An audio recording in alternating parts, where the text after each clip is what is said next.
Un prélude, chers téléspectateurs, pour notre débat principal d'aujourd'hui, centré sur l'éducation et la réforme de l'éducation en Égypte. Et pour parler de cela, nous avons le plaisir aujourd'hui d'accueillir M. Cherif Shafir, qui est formateur en pédagogie, formateur pédagogique, je m'excuse. Bonjour. Bonjour, monsieur. Bienvenue. Merci. Parfait. Alors, le président Abdel Fattah el-Sisi appelle les Égyptiens à coopérer de plus avec l'État pour réussir la réforme de l'enseignement. Une réforme, je dirais, tellement attendue, une réforme tellement importante pour le futur de l'Égypte et la restructuration de l'Égypte. Dans son discours lors de du 8e forum de la jeunesse tenu la semaine dernière, le président a affirmé que l'éducation est une question interactive entre l'État et la société. Comment voyez-vous cette déclaration et son effet, je dirais, sur cette réforme et pas l'approbation, mais comment devrait la société réagir envers cette réforme? Bon, il faut se mettre d'accord que l'éducation, c'est le chemin le plus sûr, en fait, le seul chemin pour le développement du pays. Et là, l'Égypte, elle a tellement souffert d'un mauvais système éducatif durant de nombreuses décennies. Et là, on commence, on ne peut pas dire qu'on est encore arrivé à une bonne éducation, mais on est sur le bon chemin. Alors déjà, l'étape du développement des compétences des professeurs, de nombre des écoles et même d'intégrer la technologie dans les écoles, ça c'est une très bonne étape pour avancer. Cependant, la coopération de toute la société, elle est très attendue parce que si nous regardons par exemple les parents, ils sont plutôt orientés vers les cours privés que de travailler en école ou bien sur les tablettes. Et alors là, si l'élève lui-même, il ne change pas son attitude de faire attention en classe, d'être vraiment autonome, de chercher lui-même l'information. Et si les parents ne sont pas assez coopératifs avec ce système d'éducation, cela retardera un peu les bénéfices d'un tel changement. C'est pour cela qu'on attend plutôt que toute la société se coopère ensemble pour que ce système réussisse. Parce que si nous parlons d'un triangle pédagogique, alors on a l'école d'un côté, on a l'élève d'un autre côté et on a toute la société d'un autre côté. Oui. Et alors là, je vois qu'il y a une belle initiative de travailler plutôt sur les compétences. C'est-à-dire on ne travaille pas sur le savoir, mais plutôt sur le savoir-faire. C'est-à-dire on ne cherche pas que l'élève étudie par cœur et oublie 2 secondes après l'examen, mais plutôt on cherche que l'élève soit capable de faire quelque chose. Et ça, c'est la nouvelle réforme. D'une réforme de la méthodologie de l'enseignement. Voilà, on parle d'une réforme de la méthodologie et on parle surtout du changement de la personnalité de l'élève. C'est-à-dire on ne cherche pas seulement que l'élève réussisse, mais on veut plutôt que cet élève-là soit un membre actif, créateur. Se développe. Voilà, il a un esprit critique et il peut vraiment analyser. C'est pour cela que nos élèves se perdent un peu quand nous parlons par exemple d'une question comme évaluer. Alors là, l'élève, il est devant une nouvelle consigne et là, il ne sait pas évaluer, c'est-à-dire quoi. Plus de stress. Voilà, et en plus, en fait, le mot évaluer comme consigne, ça ne donne pas une bonne ou une mauvaise réponse. Par contre, ça, c'est une réponse garantie qu'elle est une bonne réponse parce que là, c'est l'opinion personnelle de l'élève. Mais seulement, ça va prendre un peu de temps pour que l'élève soit habitué à ce nouveau système, ainsi que les parents, bien sûr. Puisqu'on a parlé du triangle, on a dit qu'un des 3 angles du triangle, c'est la famille, les parents, la maison de l'élève. Comment sensibiliser les familles à être plus intéressées par les nouvelles méthodes qu'on doit établir pour la formation de l'éducation? Okay. Je vois que la formation ne doit pas être seulement pour le professeur, mais aussi pour les parents.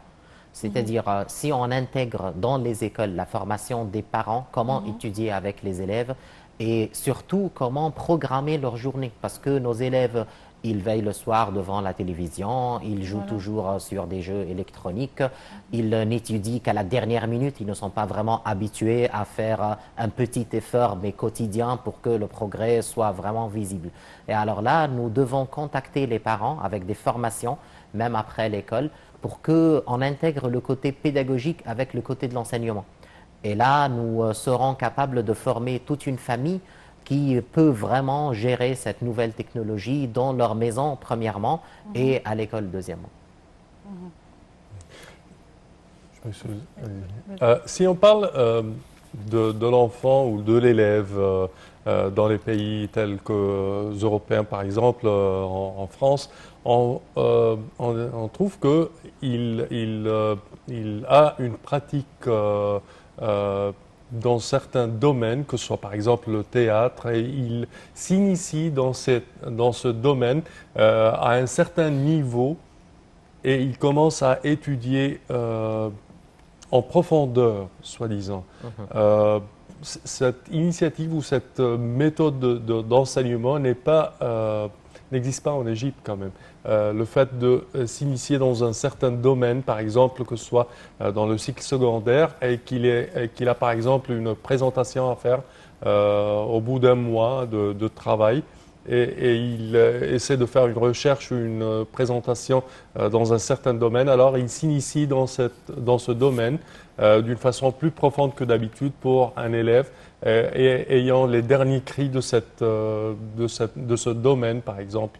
On ne voit pas cela dans les écoles égyptiennes, peut-être dans les écoles internationales un tout petit peu, mais pas d'une façon concrète dans les écoles égyptiennes. Oui, et ça c'est faute de moyens, premièrement, parce que pas toutes les écoles sont équipées d'un théâtre, d'un lieu pour faire des ateliers, par exemple. Et si nous regardons, par exemple, le nouveau classement des pays dans l'éducation, alors on trouvera que le premier actuellement ce mois-ci, c'est la Suisse. Et là, si nous regardons la Suisse... C'est pas la Finlande? Non, la Finlande, c'est numéro 3 actuellement. Wow. C'est la Suisse, Singapour, la Finlande, les Pays-Bas, ensuite le Canada. Et il y a un pays arabe, le numéro 9, c'est les Émirats. Oui. Alors, mais si nous regardons de plus près le système éducatif en Suisse, par exemple, on trouvera que 45% ne font pas le bac général. Et ça, c'est le problème. C'est-à-dire, c'est le problème chez nous. C'est-à-dire, notre vision de la société, c'est que tous les élèves doivent passer par le bac général, ce que nous appelons le Sanawiya Amma. 43%. 45. 45% ne font pas l'examen du bac en Suisse. Voilà, mais c'est plus... Non, pas le bac général, mais bac spécialisé. C'est-à-dire qu'ils étudient pour faire un métier précis. Oui.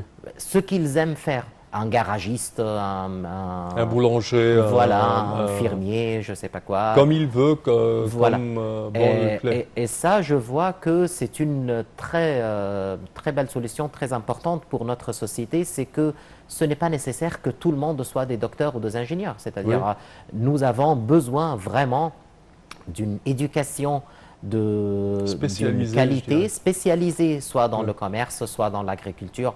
Actuellement, nous sommes en train de s'élargir sur notre espace agricole. On aura besoin de personnes qui comprennent bien dans les études sur l'agriculture. Et là, la vision de la société pour cet enseignement moyen, que nous appelons moyen, doit changer. Et ce n'est pas nécessaire que tout le monde fasse ses études dans le système du bac général. Parce qu'on l'appelle moyen. Oui. Parce qu'on l'appelle moyen. Voilà, parce qu'on l'appelle moyen. Pourtant, et ça devient la bête noire de toutes les familles, parce voilà. que c'est de l'éducation moyen. Voilà. Quoi moyen? C'est une appellation. Pourtant, les ouvriers sont très bien distingués en Europe. Ils gagnent bien leur vie. C'est une classe qui est même plus productive dans l'industrie de la société que les autres. Et, alors, on a besoin d'un changement de mentalité, et pas seulement d'une formation éducative plus moderne. Ouais. Une réforme de l'enseignement. Mais cela prend beaucoup de temps. Pour changer la mentalité des gens, cela prend vraiment beaucoup de temps. Alors, on commence, c'est bon, on a mis les pieds sur le chemin, comme on dit, par la formation des professeurs. Peut-être plus tard, si on trouve que ce type d'éducation-là trouvera sa place, alors là, je peux répondre à votre question. Il y aura des activités intéressantes pour les apprenants et ainsi, ils vont faire ce qu'ils aiment plutôt que ce qu'ils doivent faire. Mais on n'a pas vraiment besoin de moyens pour faire du théâtre à l'école. On faisait le théâtre à l'école dans la cour de l'école. On n'avait pas de théâtre dans mon lycée. Il n'y avait pas de théâtre, mais il y avait la cour. Oui, mais la cour, c'est pour faire du sport dans un autre temps. Et en plus, l'effectif en classe. C'est-à-dire avec une classe de 50 élèves, c'est dur pour un professeur pour faire ce travail-là. C'est-à-dire, on peut le faire après l'école avec ceux qui sont doués dans un Oui. certain domaine. Mais travailler du théâtre avec 50 élèves par classe, ça, c'est presque impossible pour Mais un c'est professeur. normal que les comment? 50, Je tous m'excuse les d'interrompre. 50, ils ne vont pas être intéressés. Mais voilà. Alors, dans Au ce théâtre. cas-là, nous devons les répartir, ceux qui veulent Voilà. faire du sport, de la musique, du théâtre, et que ce soit une activité notée. Parce que vraiment, les élèves ne travaillent pas vraiment sérieusement, à moins que ce soit vraiment noté. Oui. Oui, une fois que l'élève commence à faire un tout petit peu de retard sur l'assimilation des leçons dans la classe, d'habitude, on commence à le punir. On ne commence pas à essayer de questionner même pourquoi, quelle est son entrave, qu'est-ce qui l'empêche de assimiler telle ou telle leçon dans la classe. Mais cette façon d'agir, c'est, je dirais, la base du comportement du professeur. Comment peut-on changer cela? Parce En que fait- d'habitude, c'est un manque d'intérêt dans la leçon elle-même pour l'enfant. Oui, premièrement, bien sûr. Bon, en fait, on a commencé à faire des formations pour les professeurs. Personnellement, j'ai initié plusieurs formations avec les instituts nationaux pour que les professeurs comprennent quelques notions très importantes. Premièrement, l'erreur n'est pas à sanctionner. Par contre, l'erreur est à valoriser. C'est-à-dire, on ne peut pas accéder à une bonne réponse sans passer par une mauvaise réponse. Ça, c'est énorme. Si on Oui, a un c'est élève normal. brillant qui peut avoir la bonne réponse dès la première fois, tant mieux. Mais la majorité des personnes ont fait des erreurs. Alors, erreur et apprentissage. Oui. Alors, l'élève a le droit de faire l'erreur, mais il a le droit de comprendre. C'est-à-dire, on ne peut pas, par exemple, lui donner une mauvaise note sans justification. Et c'est pour cela qu'on a initié le professeur, en faisant la correction maintenant, à ne pas donner tout simplement une note, mais à justifier cette note. C'est-à-dire, j'ai eu par exemple 9 sur 20. Très bien. Alors, pourquoi j'ai eu 9 sur 20 et qu'est-ce que je peux faire pour améliorer cette note? Alors, ça, c'est le travail du Et professeur. surtout, si je lui mets 9 sur 20, Oui. surtout avec ce numéro 9 là. Voilà. Parce que la Voilà. moyenne, c'est 10. Voilà. Et les parents ne doivent pas regarder tout simplement les notes, mais là, le professeur, quand il va mettre sur la copie de l'élève, bon, c'est bien, tu as fait un effort, 9, c'est bon, tu as presque la moyenne, et alors là, tu dois changer 1, 2, 3, 4 pour avoir une meilleure note. Alors ça, c'est très important. Une autre notion, c'est la pédagogie différenciée, c'est-à-dire nous n'apprenons pas de la même manière. Il y en a Ah oui. ceux qui comprennent mieux en écoutant, d'autres qui aiment plutôt faire des choses avec la main, d'autres qui préfèrent regarder. Et alors là, cette pédagogie différenciée, elle est très à la mode actuellement avec la pédagogie active. On initie les élèves plutôt à être un membre actif de l'éducation et non pas seulement un récepteur, mais plutôt quelqu'un qui participe à former lui-même son éducation. Et surtout à référer à des thèmes qui sont intéressants, ou bien on garde les mêmes thèmes, mais on les présente d'une manière plus intéressante. C'est-à-dire, j'ai fait une formation, par exemple, avec les professeurs sur l'utilisation de TV5 Monde comme étant un outil pédagogique. L'enseignement aux médias, c'est un thème très récurrent actuellement. On se base sur un extrait d'un film, une publicité, une chanson même, pour que les élèves soient capables vraiment d'intégrer cette nouvelle notion. C'est-à-dire, en classe, par exemple, il y avait la leçon sur la mondialisation et le commerce mondial. Alors, par exemple, en classe, j'ai mis la chanson de Hicham Abbas de Sini pour dire que tout est chinois.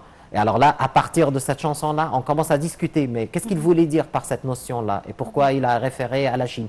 Et là, l'élève, j'ai attiré son attention. Oui. Il a commencé à, ah ben oui, vraiment, mais pourquoi il a dit ça? Alors, une deuxième étape, il va commencer à réfléchir. Ah oui, vraiment, parce que la Chine elle fait beaucoup de production, mais quand même, cette production, elle n'est pas d'une très bonne qualité. Et alors là, il commence à faire la comparaison. Et là, j'ai commencé vraiment à attirer l'attention même de l'élève paresseux. Et lui-même, il commence à s'intégrer dans le processus de l'apprentissage. Et est-ce que tout ça marche avec une capacité de classe d'une cinquantaine d'élèves?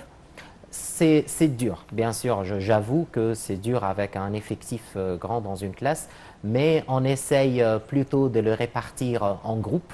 Et là, pour cette répartition en groupe, on essaye de faire un groupe hétérogène, c'est-à-dire on met un élève qui est fort avec un autre qui est moyen et un autre qui est faible. Et ça aussi, c'est un travail social, parce que l'élève fort, il comprendra qu'il a aussi un task pour aider celui qui a des difficultés. Alors lui, il devient de plus en plus Une part de la intégré lui-même. responsabilité. Voilà, il prend de la responsabilité et quand l'élève faible, il a une bonne note, lui, il sera très fier de lui-même. Et là aussi, c'est une nouvelle pédagogie. Le professeur se base sur les élèves brillants comme étant des assistants. Et les élèves adorent jouer ce jeu-là parce qu'ils se sentent Bien sûr. supérieurs par rapport aux autres coopératifs. Parfait. Si on retourne à cette question des talents et comment épanouir le talent d'un élève, que ce soit au cycle primaire ou préparatoire, avant d'arriver au secondaire certainement. Mais selon vous, quels sont les ingrédients qui doivent être ajoutés sur la table? En fait, si on met des points en plus pour les élèves qui sont doués en un certain domaine, comme le sport par exemple, Oui. ça va les encourager. C'est-à-dire, il y a plein de sportifs qui n'arrivent pas à poursuivre leur carrière professionnelle comme sportifs et leurs études en même temps. Et alors là, nous devons donner plus d'importance pour ces activités et même les rendre dans un cadre que c'est un plus pour l'élève. Et alors là, l'élève, il sera plus intéressé à faire son activité qu'il aime sans perdre vraiment ses études. C'est pour cela que si nous regardons par exemple la majorité de footballeurs, les vrais footballeurs, ils ne continuent pas vraiment dans les bonnes études plus tard. C'est dur de trouver un médecin et un joueur de foot en même temps. Et alors là, des écoles spécialisées qui favorisent le sport, ça va être un atout pour les élèves. Juste une dernière question. Allez-y. Est-ce que les professeurs, quand vous formez les professeurs, est-ce qu'il y a une résistance de la part des professeurs à tout ce qui est nouveau? Oui, bien sûr, bien sûr. Il y a une catégorie de professeurs qui ne cherchent pas vraiment la nouveauté, qui veulent tout simplement rester tels qu'ils sont. Mais là, ce n'est pas la notion du progrès. Et ça, c'est ce dont le président a parlé. C'est pour progresser, il faut qu'il y ait une coopération totale de tous les membres de l'éducation. Alors, si vraiment le professeur, il cherche un meilleur salaire, il doit faire un effort. C'est normal. Si on cherche un avancement, si on cherche à devenir vraiment avancé dans l'ordre des pays, dans l'enseignement, dans ce cas-là, tout le monde doit faire son effort. Monsieur Cherif Chafir, vous êtes formateur pédagogique. Merci pour vos éclaircissements. Merci à vous. pour cette conversation. Merci. Chers téléspectateurs, au terme de cette édition, nous tenons à vous remercier d'avoir été des nôtres et nous tenons à vous donner demain rendez-vous avec une nouvelle édition de la part de toute notre équipe. Nous vous saluons et je tiens également à remercier ma collègue Kiara. Merci Semeh, merci mesdames et messieurs et à la prochaine.